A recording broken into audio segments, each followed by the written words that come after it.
अमोल बोरचटे यांच्या वडिलांनी 1996 साली सुरू केलेल्या आईस्क्रीमला एक नवी चालना मिळाली आहे। शिक्षण पूर्ण झाल्यानंतर अमोल बोरचटे यांनी अमोल कुल्फी नावाचा ब्रँड तयार करून होलसेल विक्री करायला सुरू केली। सुरुवातीला अनेक अडचणींचा त्यांना सामना करावा लागला, परंतु त्यातून जराही न डगमगता त्यांनी आपला व्यवसाय तसाच जोमात सुरू ठेवला आहे।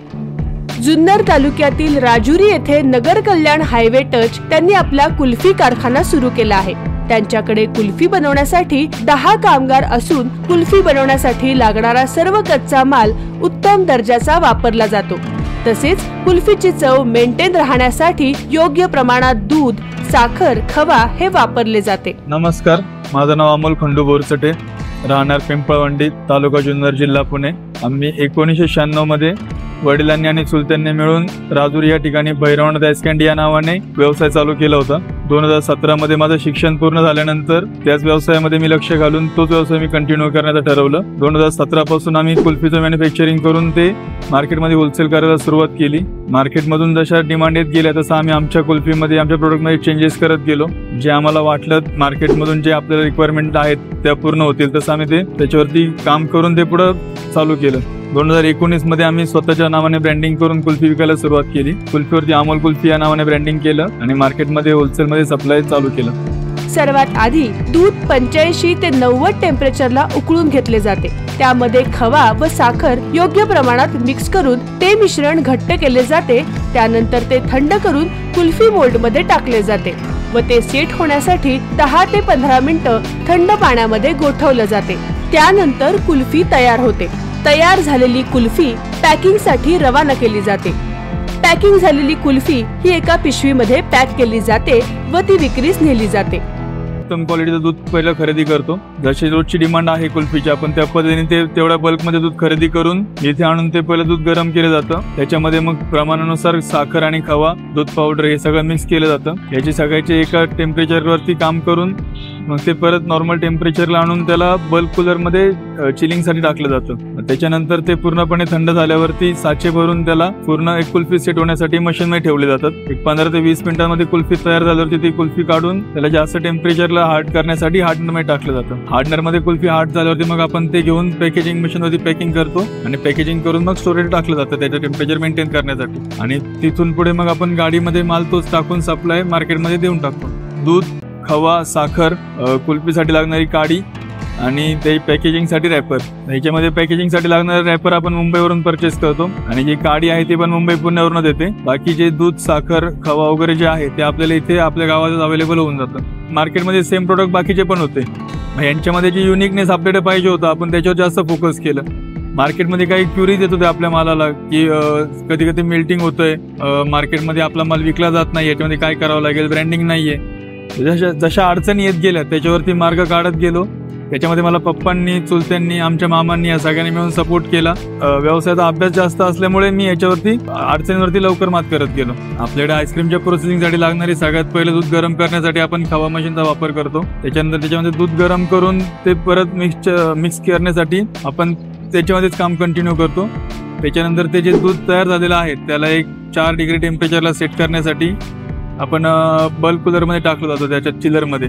त्याच्यानंतर मग ते तिथून कुल्फी तयार करण्यासाठी आपण त्याला मोल्डमध्ये भरून कॅन्डी मशीनमध्ये टाकतो। आपल्याकडे 3 ते 4 प्रकारच्या कॅन्डी मशीन आहेत, काही 16 मोल्डवाले आहेत, काही 8 मोल्डवाले आहेत। आणि त्याच्यानंतर त्या कुल्फी परत हार्ड करण्यासाठी 2 प्रकारचे हार्डनर आहेत आणि कुल्फी हार्ड करून एकदा तयार झाल्यावरती आपण ते पॅकेजिंगसाठी पॅकेजिंग मशीन लावलेलं आहे। आणि जी कुल्फी पॅकेजिंग होते ती पॅकेजिंग झाल्यावरती स्टोरेजसाठी आपल्याकडे 4 ते 6 डीप फ्रीजर आहेत। एका दिवसामध्ये प्लांटची कॅपॅसिटी आहे 18 ते 20,000 कुल्फी 10 तासात तयार करून घेण्याची। आम्ही प्लांटवरती जास्त पूर्ण लोड न देता 12 ते 15,000 जसे मार्केटमध्ये डिमांड वाढतात त्या पद्धतीने आम्ही काम कमी जास्त करत राहतो। ऑर्डर आणि मार्केट चालू आहे, म्हणजे 7 ते 8 कामगार आहेत पूर्णपणे। ह्याच्यामध्ये आम्हालाही जास्त लक्ष घालावं लागतं। पप्पा आणि आम्ही दिवसभर फॅक्टरीवरतीच असतो, काम करून घेण्याचं, मटेरियल तयार करून घेण्याचं काम करतात आणि बाहेर होलसेलचं आणि सप्लायचं काम मी बघतो। आम्ही साधारण कंपनी एक 10 ते 12 तास कंपनी चालवतो। सध्या आपल्याकडे एकच आईस्क्रीम बनवतोय आपण, मावा कुल्फी, आणि तिलाच भरपूर मागणी आहे मार्केटमध्ये।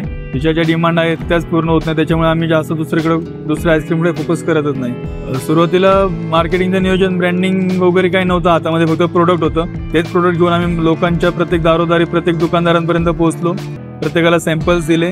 सॅम्पल्स त्यांना आवडले, त्यांच्यानंतर त्यांनी ते ठेवून ते विकले गेले. लोकांना आवडले गेल्याच्या नंतर लोकांनी परत रिपीट ऑर्डर करायला सुरुवात केली. त्याच्यामध्ये त्यांना जे वाटलं ते चेंजेस करायला पाहिजे त्यांनी आम्हाला सांगितलं. आम्ही त्या पद्धतीने चेंजेस करत गेलो आणि मार्केट डेव्हलप करत गेलो.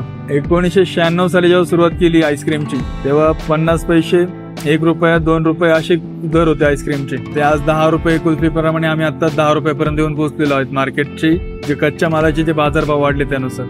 भांडवलाचं सांगायचं तर हा व्यवसाय आमचा जुनाच होता, त्याच्यामुळे ज्या आधी ज्या मशीन होत्या काही त्याच्यामध्ये चेंजेस करत गेलो आणि जसं नंतर काम वाढत गेलं तसे मशीन वाढवायला लागले, गाडी वाढवायला लागली, जागा पुरत नव्हती, मग मोठं शेड मारायला लागलं. असं टप्प्याटप्प्याने हळूहळू सगळं एकत्र करून आतापर्यंत एक 80 ते 90 लाख रुपये टोटल भांडवल लागलेलं आहे इथे. आता जो आमचा व्यवसाय आहे हा बेसिकली सिजनेबल आहे. 3 ते 4 महिने आम्हाला जास्त बिझनेस भेटला जातो. एका वर्षामध्ये मागच्या वर्षी आम्ही 65 ते 70 लाखाचा व्यवसाय केला होता. याच्यामध्ये कामगारांचे पगार आहेत, रॉ मटेरियलचे परचेस आहेत, रोजचं लागणारं दूध, खवा, त्याच्यानंतर जागेचे मेंटेनन्स, लाईट बिल, हे सगळं वाचत आता आम्हाला एक एवढ्या मोठ्या बिझनेसमध्ये 8 ते 9 लाख रुपयापर्यंत शिल्लक राहिली होती. 1996 साली तेव्हापासून त्यांचं एक आपण काय म्हणतो फोकस एकाच गोष्टीवरती होतं की एक चांगलं, जेवढं चांगलं आपल्याला लोकांना देता येईल किंवा लोकांपर्यंत पोहोचवता येईल तेच द्यायचं. आणि जो पूर्ण शुद्धतेने तयार केलेला जे कुल्फी आहे किंवा आईस्क्रीम आहे तेच लोकांना विकायचं. आणि त्याच्यानंतर पप्पांनंतर आता मी जेव्हा लक्ष घालायला सुरुवात केली तेव्हा आम्ही हेच केलंय की जे चांगल्यात चांगलं जे करून देता येईल तेच लोकांपर्यंत पोच करायचं आणि त्याच्यातून आपल्याला 2 रुपये कमवायचे. तर अगदी मला जसं आठवतं 1996 पासून जे लोक आईस्क्रीम खात होते किंवा जे आईस्क्रीम इथून घेऊन जात होते, आजही ते तेवढ्याच आपुलकीने इथे येऊन आईस्क्रीम खातात आणि तेवढ्याच प्रमाणात घरी पण घेऊन जातात. त्याही लोकांचा विश्वास जो आहे तो आपल्याला व्यवसायासाठी एक प्रेरणा देतो. ते लोक अजून पण आपल्याकडे हक्काने येतात आणि त्याच पद्धतीने व्यवसाय करून पण देतात आणि ते घेऊन पण जातात घरी खायला. आपल्या इथे बनलेली आईस्क्रीम खाल्ली आणि कोणी आजारी पडले, असं आपल्याकडे आईस्क्रीम खाऊन गेलेले एकही कस्टमर अजूनपर्यंत परत आला नाही तर तुमची आईस्क्रीम खाल्ली आणि आम्ही आजारी पडलोय.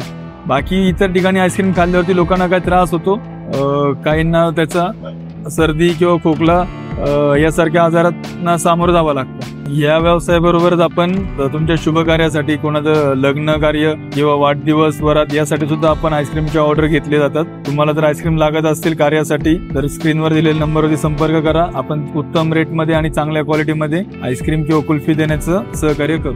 छोट्या काळातून जास्त पैसे कमवण्याचा मार्ग असतो. मग त्याच्यामध्ये ते काही लोक असतात छोटे छोटे व्यावसायिक, ते काही केमिकल वापरले जातात. मग त्याच्यावरती साखरेसाठी ऑप्शन असतात, कुल्फी जास्त काळ कडक राहण्यासाठी ऑप्शन असतात.